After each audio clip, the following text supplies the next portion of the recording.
Okay, everybody, welcome to my kitchen. Today is Wednesday. It's the 22nd of November. You're going to see my 2 pie plates here.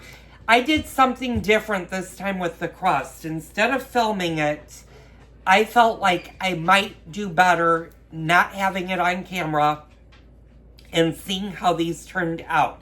Now, this is supposed to be a foolproof recipe. I'm moving you guys over for a second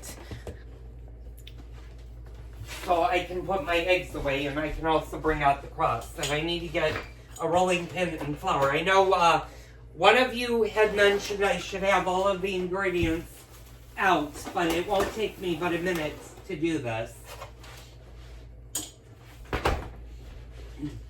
And for those of you that have watched my video, no, I am not great when it comes to pie crust. And I'm going to move you guys a little bit over so you guys can see me. I have always had problems whenever it comes to doing pie crust. My pie crust will taste good, they just don't ever look good. And I don't know if I never had the patience when it comes to making a good pie dough, or if I just never mastered it. I think it's the latter of the two, that I just never really mastered making a good pie dough. But we're going to try today and see if this recipe actually rolls out. Now, this recipe that I did, and I did it off camera because I wanted to see how it was going to do before I filmed it. Sometimes if I get flustered or I get nervous, I get sidetracked, and I don't necessarily pay attention to what I'm supposed to be doing. And this is a recipe that I needed to pay attention to because obviously tomorrow is Thanksgiving, and I didn't want to run to a very crowded grocery store picking up pre-made pie dough. So this recipe used 2.5 cups of unbleached all-purpose flour. And you guys that are faithful viewers of me know that I am a King Arthur person, but any unbleached flour could work in this. Use your favorite or the flour that works perfectly for you. It uses 1 teaspoon of table salt, 2 tablespoons of sugar, 12 tablespoons or 1 1.5 sticks of cold unsalted butter, and you're going to cut them into 1/4 inch slices. 1/2 cup of cold vegetable shortening cut into 4 pieces. 1/4 cup cold vodka. And then 1/4 cup of cold water. Now, I did have to put a little bit more water in. I upped the water to about almost 1/2 cup to get the dough to come together. And I'm going to show you, it's been sitting in the refrigerator for about an hour now. And what I'm going to do is I'm just going to put a little bit of flour on my work surface. And I'm only going to pull out one at a time. And hopefully this comes out much better. It did seem when I made it in a bowl and I flattened it out, it seemed to have done remarkably well, which you guys know for me that's a miracle. So I'm just going to sprinkle a little bit of flour on top. I'm going to bring you guys in closer so you can actually see that it came in, and you can see the little chunks of butter through there. What I basically did is I cut my butter longwise in half, and then I cut it in half, and then I split the long 1/4 inch pieces in half. And then you do put this through a food processor.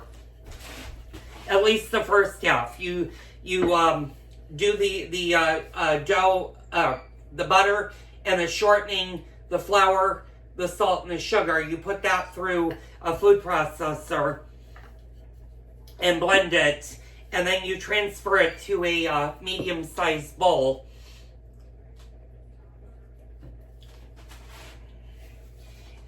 And then you work it with a spatula versus working it with your hands. Now this is a very sticky dough, so I might have put a little bit too much liquid in, but we're going to see how this how this comes out. I'm going to put a little flour on the side. I probably should use my pastry.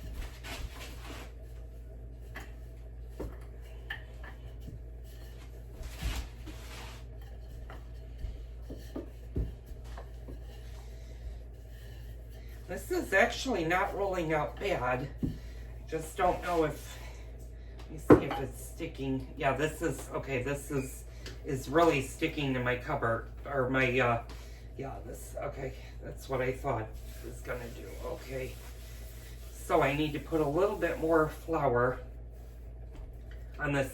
And you want to be very careful. I did read, you want to be very careful when handling pie dough with your hands. Because the warmer the pie dough gets, the harder it is going to be to roll it out. And I've got my pastry scraper. So let's see if we can get this to roll out.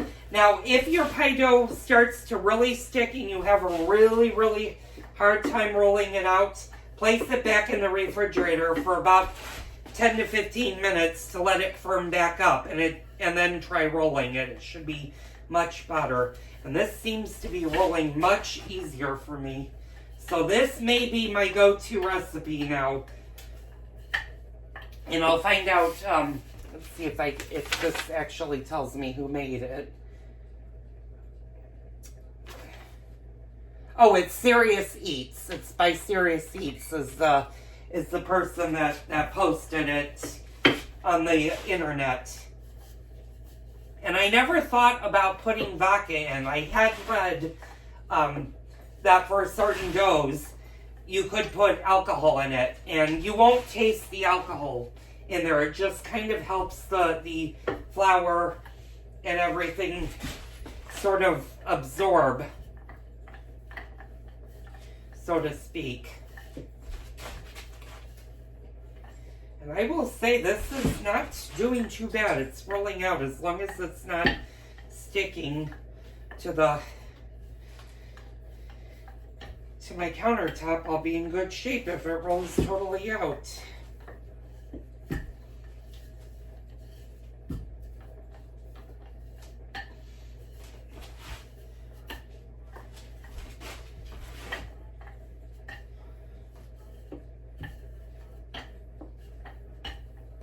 I hope everybody's having a very good holiday. I know some of you are not in the United States.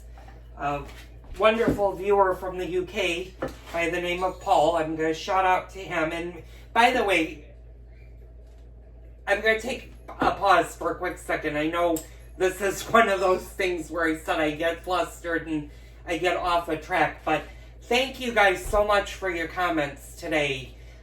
This is why I've done the YouTube channel, and you're right. A couple of bad apples shouldn't spoil the whole entire bunch, and you guys make it worthwhile to keep doing the videos. And I want to thank you guys so much. Now, I do have a viewer from the UK by the name of Paul. He told me that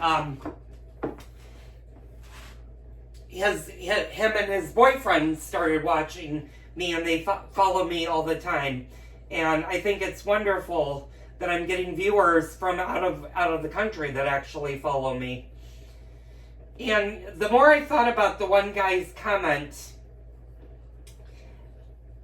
I had gotten a comment about a month ago from somebody that said, you know, your channel is not that big and probably never will be.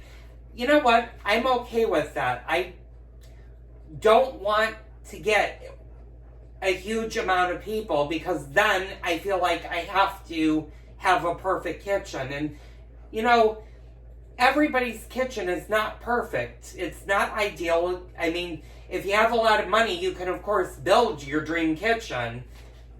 But this is for the average home cook, not for a cook that will be making millions of dollars in their lifetime cooking. If you want to go that route, then you need to look at the professionals like Martha Stewart, Julia Childs would be one, and stuff like that. But I like my little family that I have, and don't care if my channel stays on the small side. It actually makes it more cozy for me.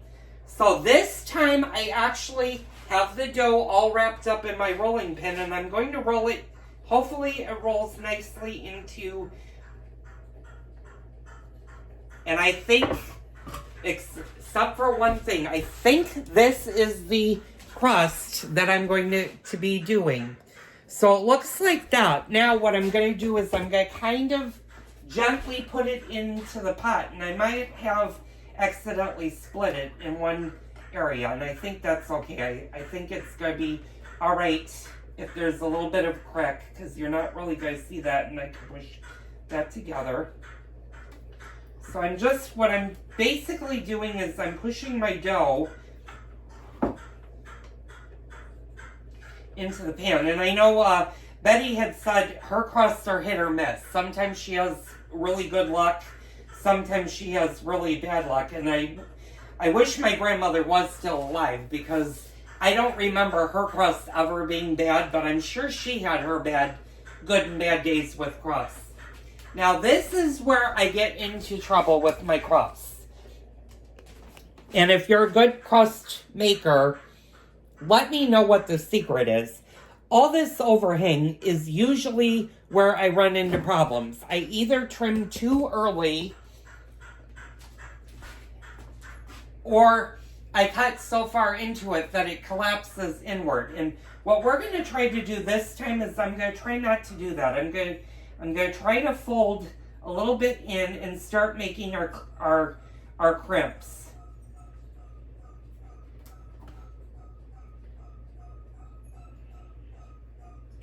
And then maybe trimming a little bit outside of this. Now, like I said, this is a homemade pie dough that uses vodka.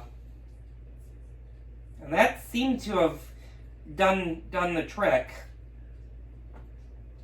And I get very nervous when it comes to making pie doughs, because I know it's not my favorite thing to do, because I've always had a problem doing a pie dough.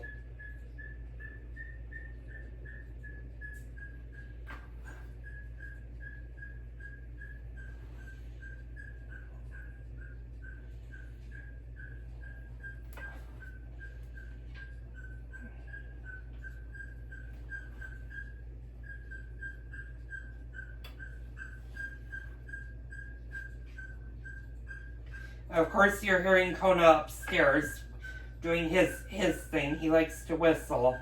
He also knows that I have to do their cages today, which I'll do after I'm done filming this.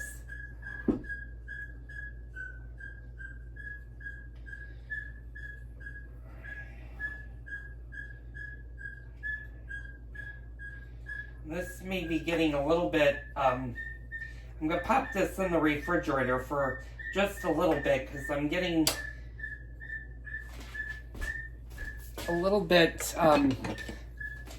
tired. Especially you guys that watch the Bloody Mary and have commented. I'm going to get my husband later on today. We're going to do, I know one lady said she loves the Cosmopolitan, so I'm going to have him make a Cosmopolitan. Okay, so, this side doesn't looks like I should do a little bit better with this, but let's see. Okay, I would say this may not be bad looking. This is a lot better than what I've done in the past, so let me know down in the comments what you think. I know it's not the perfect pie crust, but this is probably one that doesn't actually look bad. So what I'm going to do is I'm going to pop this in the refrigerator. I'm going to grab my other pie dough. I'm going to do the same thing since I'm making two pies. And I'm going to let this chill for a bit while I prepare the rest of the ingredients. Move my water up there. And I'm going to close out this video and say thank you so much for tuning in tune in next time for another Cooking with Joel episode. Okay, hi all. Welcome to my kitchen. Today is the eve of Thanksgiving. I'm going to show you how my pie crusts or my pies came out, and they came out much better than I thought they would. I had very little problem with the dough, but what I did notice with the dough, just before I put them, I filled them with the pie mixture, with the pumpkin pie mixture, and I went to put them in the oven. They kind of caved in, and I don't know if it's because they got a shot of warm air or something, but I was noticing that the pie crimping, where I made the crimps all around the pie dough, for some reason it caved in. They don't look the greatest, but I'm much happier with these than I've been in a long time with the pie dough. So I'm going to try to keep this person's recipe, and I'm going to use it for future recipes if we make pies. I guess practice makes perfect, and if I keep doing pies, eventually I'll get the right dough consistency and the right texture. So I just wanted to say that for tonight. I'm going to close out the video and say thank you so much for tuning in. Tune in tomorrow for another Cooking with Joel video.